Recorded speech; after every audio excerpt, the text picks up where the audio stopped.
What if the person you trust least in the world turned out to be the only one trying to save you? What if their warning, whispered in desperation, was the thin line between your fortune and your destruction? Sometimes the most unlikely hero emerges from the shadows of our daily lives, speaking truths we're too proud to hear. This is the story of how a simple maid's 4 words changed everything for one of the world's most powerful men. A story of trust, betrayal, and the dangerous game of high-stakes business where one signature can mean the difference between triumph and total ruin. In a world where everyone has an agenda, sometimes salvation comes from the most unexpected source. The morning sun filtered through the floor-to-ceiling windows of the penthouse office, casting golden streaks across the mahogany desk where Richard Blackstone sat reviewing quarterly reports. At 52, Richard had built an empire from nothing, transforming a small shipping company inherited from his father into a global logistics powerhouse worth $3 billion.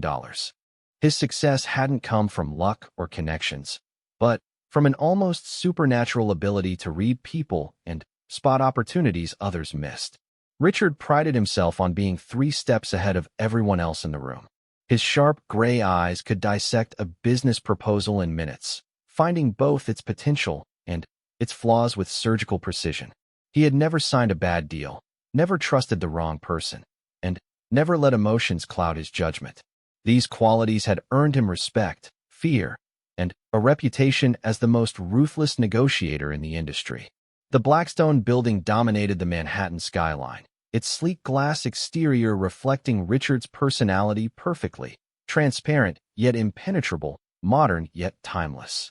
Inside his private elevator, he would often catch glimpses of his reflection and see the face of a man who had conquered every challenge life had thrown at him. His dark hair, now touched with distinguished silver at the temples, framed features that had been hardened by years of difficult decisions and calculated risks.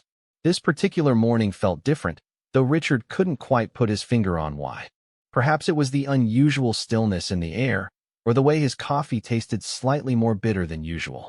He had learned to trust his instincts over the years, and something about today made him feel unsettled. Still, he pushed these thoughts aside as he prepared for what promised to be the most important meeting of his career. Richard's assistant, Margaret, had been with him for 15 years. She was efficient, discreet, and utterly loyal. When she knocked on his office door that morning, her usually composed expression seemed slightly strained. She entered carrying a thick manila folder and a steaming cup of his preferred Colombian blend. The Morrison Industries representatives arrived early, Margaret announced, setting the coffee on his desk with practiced precision. They're waiting in conference room A with their legal team. Mr. Morrison himself is here, which is unusual for preliminary negotiations. Richard nodded, though inwardly he felt a flicker of curiosity. James Morrison rarely attended initial meetings, preferring to send his lieutenants to handle the groundwork.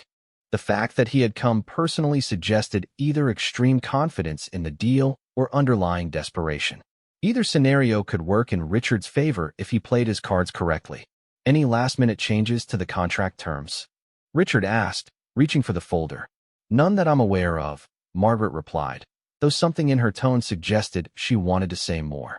However, I should mention that their legal team has been making unusual requests about confidentiality clauses and accelerated signing timelines.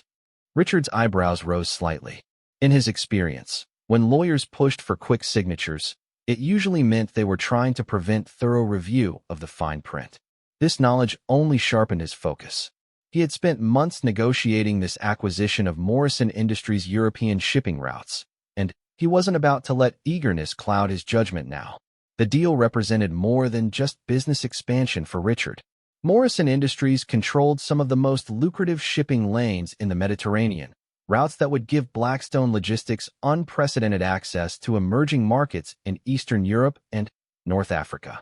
The potential profits were enormous, but Richard had learned that the biggest opportunities often came with the biggest risks. As he reviewed the contract one final time, Richard's mind wandered to his personal life, or rather, the absence of one. His dedication to business had cost him 2 marriages and countless relationships. His children from his first marriage barely spoke to him, and his ex-wives had learned to communicate only through lawyers. success, he had discovered, was often a lonely companion. The Blackstone mansion in the Hamptons sat empty most weekends, its 30 rooms echoing with silence. The only constant presence in Richard's life, aside from Margaret at the office, was Elena Rodriguez, the housekeeper who had worked for him for nearly 8 years. Elena was a quiet woman in her 40s who had immigrated from Colombia with her teenage daughter. She spoke limited English, but performed her duties with meticulous care, maintaining Richard's homes with an attention to detail that impressed even his exacting standards. Elena had a quality that Richard found both refreshing and puzzling. She seemed completely unimpressed by his wealth and status. While others sought his attention and approval, Elena treated him with polite professionalism, nothing more. She cleaned his homes, prepared his meals when requested, and disappeared into the background of his life like a ghost who left everything perfectly in order. What Richard didn't know was that Elena understood far more English than she let on. She had learned to listen carefully in wealthy households, understanding that knowledge could be protection for someone in her vulnerable position. Over the years, she had overheard countless phone conversations, business discussions, and private meetings. She knew about failed deals, broken promises, and the complex web of relationships that powered Richard's empire. Elena had also developed an intuitive understanding of Richard's character. Beneath his cold exterior, she recognized a man driven by deep insecurity and an almost pathological need to prove himself. She had seen him late at night in his study, staring at old photographs and documents, as if trying to convince himself that his success was real and permanent. The morning of the Morrison meeting, Elena arrived at the Blackstone building earlier than usual. She had been asked to prepare the executive dining room for a celebratory lunch following the contract signing.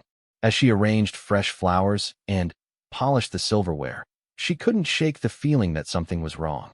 She had heard Richard's phone conversations about this deal over the past weeks, and certain details troubled her deeply. Elena's previous employer had been destroyed by a business partnership that seemed too good to be true. She had watched a kind family lose everything because they trusted the wrong people and signed documents they didn't fully understand. The memory of that tragedy had made her sensitive to the warning signs that others might miss. As Richard prepared to leave his office for the conference room, his phone buzzed with a text message from an unknown number. "Ask about the Zurich accounts before you sign anything. A friend." Richard stared at the message, his pulse quickening. Who knew about his negotiations? And what did Zurich have to do with Morrison Industries? He showed the message to Margaret, who immediately began trying to trace its origin. Her preliminary search revealed that the message had been sent from a prepaid phone purchased with cash, making it virtually untraceable. The timing was too coincidental to ignore, but Richard couldn't afford to postpone the meeting based on an anonymous warning. Meanwhile, in the conference room, James Morrison paced nervously beside the polished table. At 68, Morrison was facing the collapse of his family's shipping empire due to a series of bad investments and changing market conditions. This deal with Blackstone represented his last chance to exit the business with some dignity and enough money to maintain his lifestyle. What Richard didn't know was that Morrison Industries was on the verge of bankruptcy, and this acquisition was essentially a sale of worthless assets disguised as a growth opportunity. Morrison's legal team had worked carefully to structure the deal in a way that would transfer maximum liability to Blackstone while providing Morrison with immediate cash and legal protection. The contracts were complex enough that even experienced lawyers might miss the subtle ways that responsibility for existing debts and legal problems would transfer to Richard upon signing. The conference room began to fill with executives, lawyers, and financial advisors from both companies. The atmosphere was tense with anticipation and barely concealed anxiety. Documents were arranged, pens were prepared, and everyone took their positions for what they expected to be a routine signing ceremony. Richard entered the room with his characteristic confidence, greeting Morrison with a firm handshake and a measured smile. To outside observers, he appeared completely in control, but internally he was still puzzling over the mysterious text message. His years of experience had taught him that successful business was about managing uncertainty, and right now uncertainty was the only thing he felt certain about. As the meeting began, Richard noticed subtle signs that increased his unease. Morrison's chief financial officer kept checking his phone and seemed unable to maintain eye contact. The lead attorney from Morrison's team was sweating despite the air conditioning and kept shuffling through documents as if looking for something specific. These were the kinds of nervous behaviors that Richard had learned to recognize as red flags. The preliminary discussions proceeded smoothly, with both teams reviewing the major terms and conditions of the acquisition. Financial projections were presented, market analyses were discussed, and timelines were established for the transition of operations. Everything appeared to be progressing exactly as planned, yet Richard's instincts continued to signal danger. Elena, meanwhile, had finished preparing the dining room and was about to leave the building when she overheard a heated conversation in the men's restroom. Two men from Morrison's legal team were arguing in hushed but urgent tones about covering the Zurich problem and making sure Blackstone doesn't discover the audit results until after closing. Elena's limited but growing English vocabulary was sufficient to understand that these men were discussing some form of deception. Her mind raced as she considered what to do with this information. Elena had always maintained strict boundaries between her personal observations and her professional duties. She was employed to clean and organize, not to involve herself in business matters that were far above her station. However, the memory of her previous employer's destruction weighed heavily on her conscience. Elena knew that Richard's reputation for being heartless and demanding, but she had also observed his genuine kindness toward her daughter when the girl had visited the office during school holidays. He had helped arrange for her daughter's college applications and had even offered to provide financial assistance for tuition. These private acts of generosity suggested a more complex character than his public persona revealed. As Elena wrestled with her conscience, Richard was asking detailed questions about Morrison Industries' international operations. His queries were probing deeper than expected, and Morrison's team was becoming increasingly uncomfortable. The mysterious text message had made Richard more suspicious than usual, and he was now scrutinizing every aspect of the deal with enhanced attention. "I'd like to review the complete audit reports for your European subsidiaries," Richard announced, causing visible tension around the conference table, particularly any financial assessments conducted in the past 18 months. Morrison exchanged a quick glance with his attorney before responding. "Of course, though I should mention that some of our more recent audits are still being finalized. Standard procedures, you understand. Nothing that would impact the current valuation." Richard's experience told him that this response was carefully worded to avoid outright lies while concealing important information. Companies didn't delay audits without reason, and they certainly didn't postpone them during acquisition negotiations unless those audits contained unwelcome surprises. "I think we should postpone the signing until I can review those audit reports," Richard stated firmly, his voice carrying the authority of someone accustomed to being obeyed. The reaction from Morrison's team was immediate and telling. Lawyers began whispering urgently among themselves. Financial advisors shuffled through their papers with obvious anxiety, and Morrison himself appeared to age several years in the span of a few seconds. This level of distress over a reasonable request confirmed Richard's growing suspicion that this deal contained hidden traps. Elena had made her decision. She couldn't stand by and watch Richard walk into what appeared to be the same kind of trap that had destroyed her previous employer. Her position as a housekeeper might be humble, but her observations had given her insights that Richard's educated advisors seemed to have missed. The question now was how to warn him without overstepping boundaries that could cost her both her job and her immigration status. As the meeting continued with increasing tension, Elena returned to the executive floor and approached Margaret's desk. She had never spoken directly to Richard's assistant about anything other than cleaning schedules, but she understood that Margaret was fiercely protective of her employer's interests. "Excuse me, Miss Margaret," Elena said quietly, her accented English more hesitant than usual. "I need to speak with Mr. Blackstone about something very important. Something about his meeting today." Margaret looked up with surprise and slight irritation. She was managing a crisis situation and didn't have time for what she assumed would be a minor domestic issue. "Elena, Mr. Blackstone is in a crucial business meeting. Whatever cleaning or maintenance issue you're concerned about will have to wait." "No, Miss Margaret, Elena insisted, her voice gaining strength despite her nervousness. This is about his business meeting. I heard something that he needs to know before he signs any papers. Please, it is very important. The urgency in Elena's voice caught Margaret's attention. In 8 years, the housekeeper had never requested to speak with Richard about business matters, had never interrupted important meetings, and had never displayed this level of emotional intensity. Margaret's protective instincts kicked in as she realized that Elena might possess information relevant to the Morrison deal. Back in the conference room, Richard was pressing harder for complete financial disclosure, and Morrison's team was running out of ways to deflect his questions. The elaborate structure they had built around this deal was beginning to crumble under Richard's enhanced scrutiny. Time was running out, and they needed his signature before their deception was fully exposed. Richard, Morrison said with forced joviality, I think we're overthinking this situation. We've been negotiating for months, and all the major issues have been resolved. Perhaps we should proceed with the signing and handle any minor administrative details during the transition period. Richard's response was swift and decisive. James, in my experience, the details that people call minor and administrative are usually the ones that end up costing millions. We don't sign anything until I'm completely satisfied with the due diligence. The tension in the room was now palpable, and Richard could sense that he was close to uncovering whatever Morrison's team was trying to hide. His phone buzzed again with another anonymous message. Elena knows more than you think.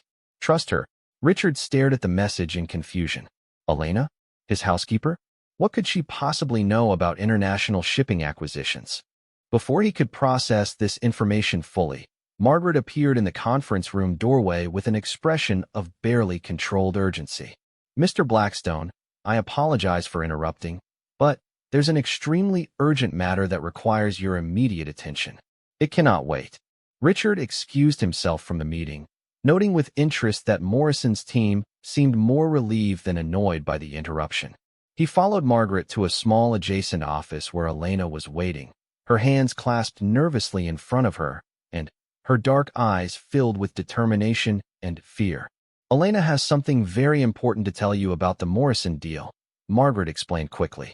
I believe you should hear what she has to say. Richard looked at his housekeeper with new attention, seeing past her humble position to focus on her intelligence and obvious concern. What is it, Elena? What do you know?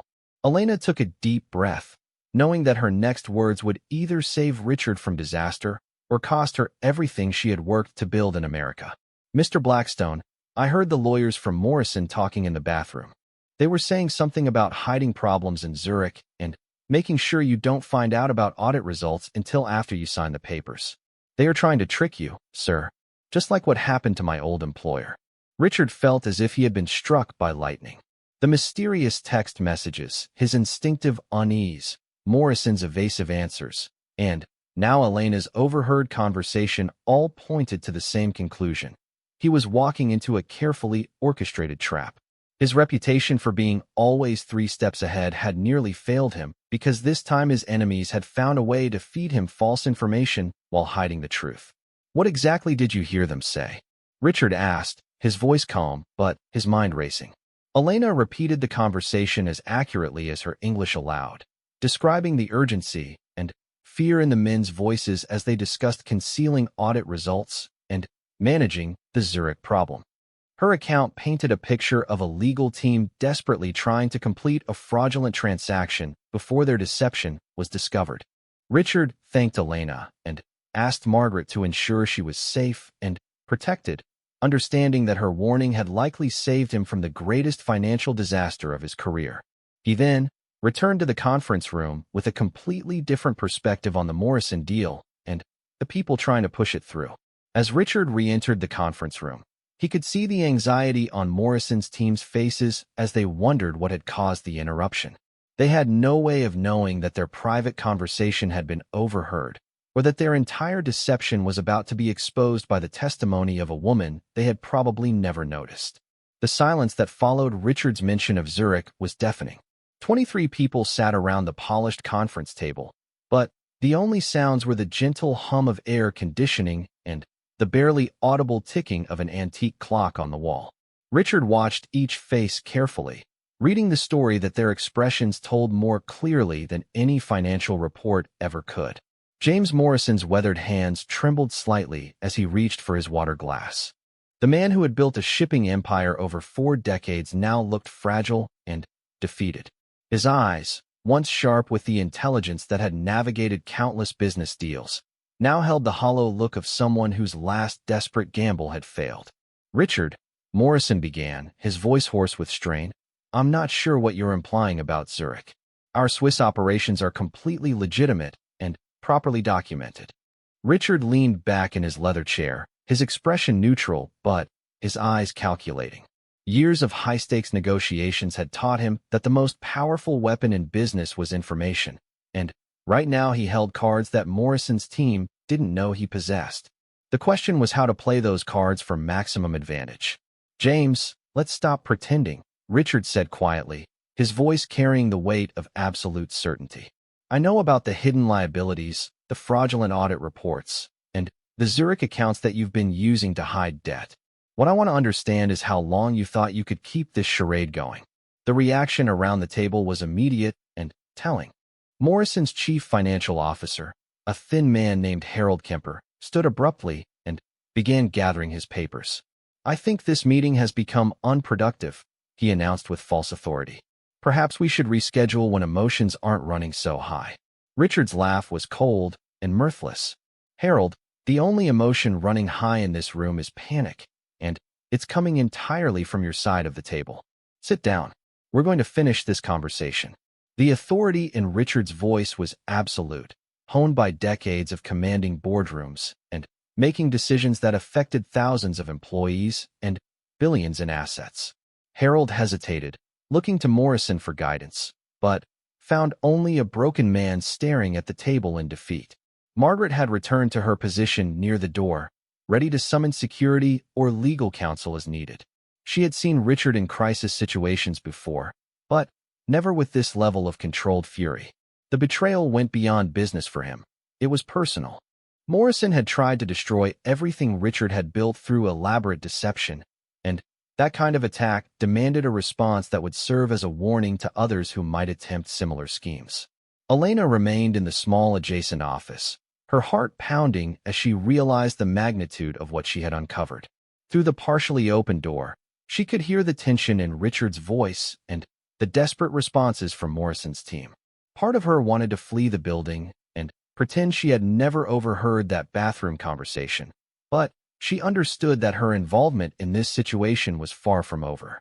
Richard's legal team, led by his longtime attorney Sarah Chun, had arrived during the confrontation and were now spreading documents across a side table, building a case in real time. Sarah had worked with Richard for over a decade and could read his moods with uncanny accuracy.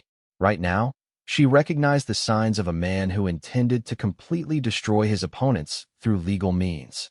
"Mr. Morrison," Sarah said with professional courtesy that masked underlying steel, "my preliminary review of the documentation you've provided shows several concerning discrepancies. Perhaps you'd like to explain the differences between your reported assets in the acquisition documents and the figures that appear in your insurance filings with Lloyd's of London." Morrison's lead attorney, a heavy-set man named Robert Crenshaw, finally spoke up. "Ms. Chun, any apparent discrepancies are simply the result of different accounting methods applied for different purposes. Standard business practice, as I'm sure you're aware." Sarah smiled with the confidence of someone holding a winning hand. "Robert, I've been practicing corporate law for 18 years. What you're describing isn't different accounting methods, it's fraud. And the evidence we're uncovering suggests this fraud has been ongoing for at least 2 years."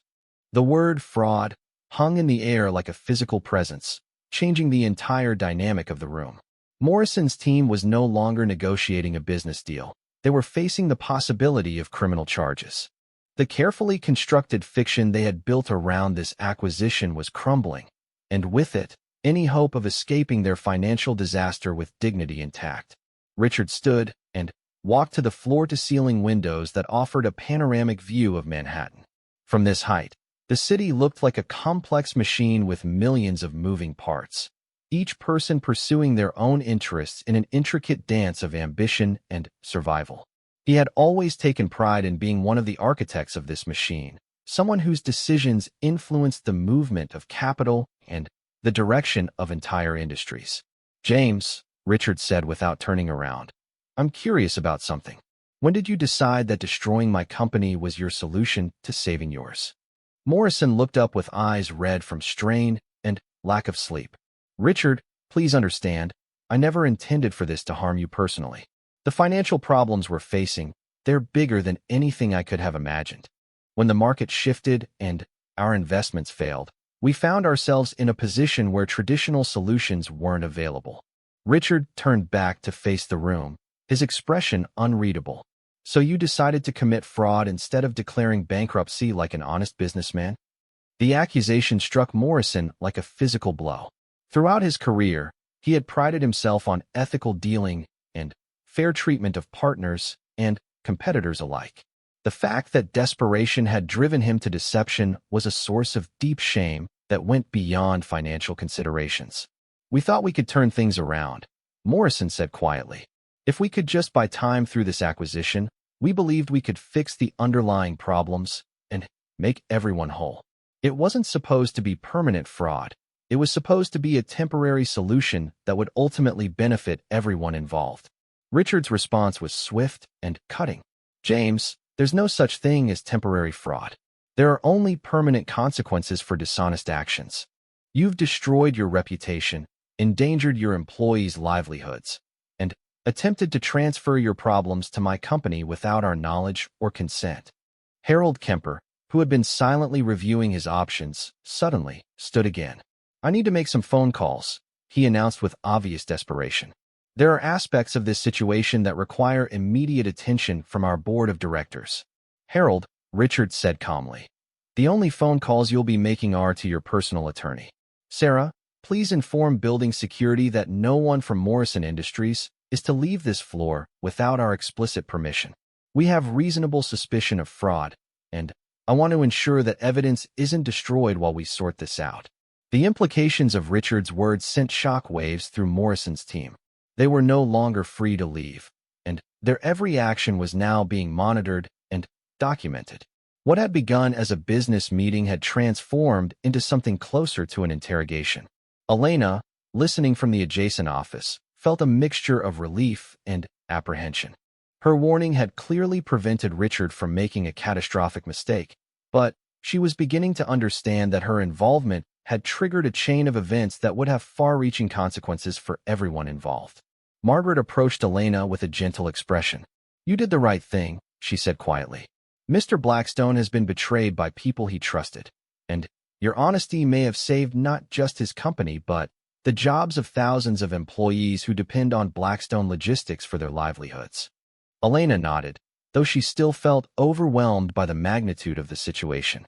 In her native Colombia, she had seen how quickly powerful people could turn against those who threatened their interests. Despite Richard's apparent gratitude, she worried about potential retaliation from Morrison's associates or other business enemies who might view her as a dangerous source of inside information. Back in the conference room, Sarah Chun was methodically building a legal case against Morrison Industries.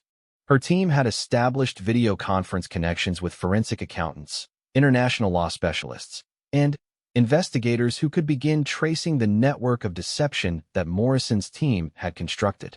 Mr. Morrison, Sarah said with professional precision, we're going to need complete access to all financial records, including the original audit reports that you've been concealing.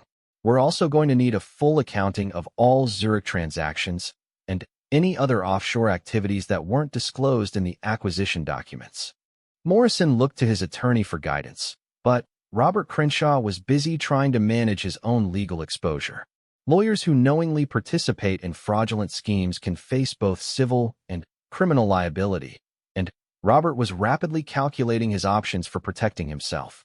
I need to consult with my client privately, Robert announced, his voice lacking its earlier confidence. Richard's response was immediate and non-negotiable. Any private consultations will occur with our security personnel present and will be fully documented. The time for secrecy has passed, Robert. Your client attempted to defraud my company, and now we're going to uncover the complete scope of that fraud. The power dynamic in the room had shifted completely. Morrison's team, who had arrived that morning expecting to celebrate a successful deception, were now facing the possibility of criminal prosecution. Richard, who had nearly walked into their trap, was now the one controlling every aspect of the situation. Elena found herself thinking about the concept of justice and how it played out differently for people at different levels of society. When poor people made desperate decisions that harmed others, they faced immediate and harsh consequences. When wealthy people made similar decisions, they often had teams of lawyers and accountants to help them avoid accountability. She hoped that Richard's pursuit of justice would be thorough and impartial, regardless of Morrison's previous status and connections. As the afternoon progressed, the true scope of Morrison Industries' deception began to emerge. Forensic accountants working remotely identified hidden debts totaling over $400 million, fraudulent asset valuations that overstated company worth by nearly $2 billion, and a complex network of shell companies designed to obscure financial liabilities. Richard listened to each revelation with growing amazement at the audacity and sophistication of the fraud. Morrison's team hadn't simply hidden a few bad investments. They had constructed an entirely fictional version of their company's financial position.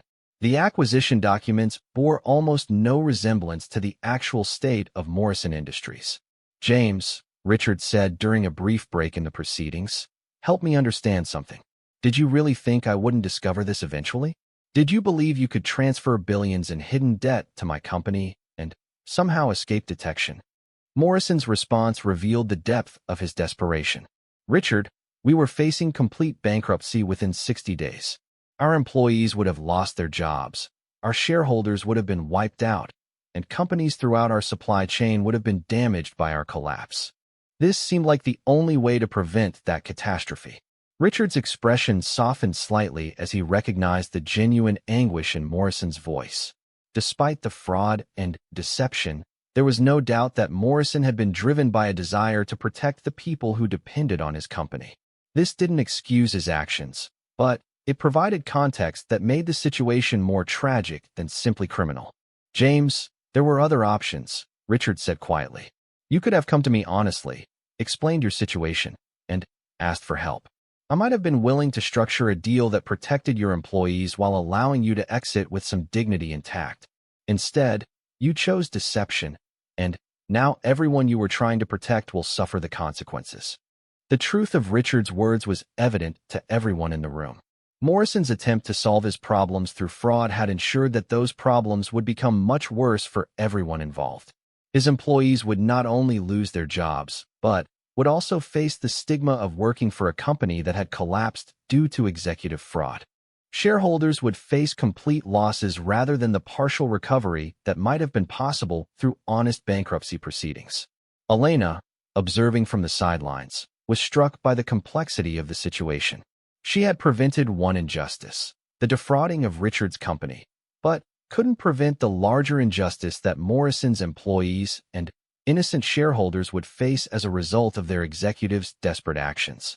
3 weeks after the confrontation in the conference room, Richard sat in his private study reviewing the mountain of evidence that investigators had uncovered about Morrison Industries' fraudulent operations. The scope of the deception was staggering, involving not just hidden debts and false asset valuations, but an intricate network of international shell companies, corrupt auditors, and bribed officials that stretched across multiple continents.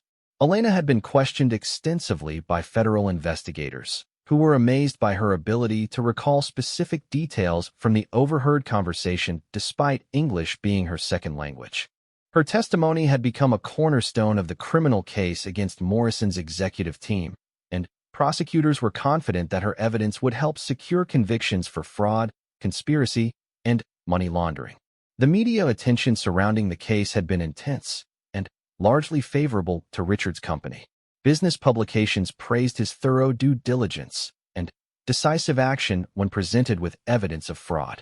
However, Richard found himself troubled by the way news reports consistently described Elena as merely a cleaning woman who overheard a crucial conversation, reducing her courage and intelligence to a simple matter of fortunate timing. Richard's investigation into Morrison Industries had revealed layers of deception that went far beyond the attempted acquisition fraud. Morrison and his executives had been operating a sophisticated scheme for over 3 years, using fraudulent financial statements to secure loans, manipulate stock prices, and maintain their lavish lifestyles while their company deteriorated from within. The Zurich accounts that Elena had heard mentioned in the bathroom conversation turned out to be the key to understanding the entire conspiracy.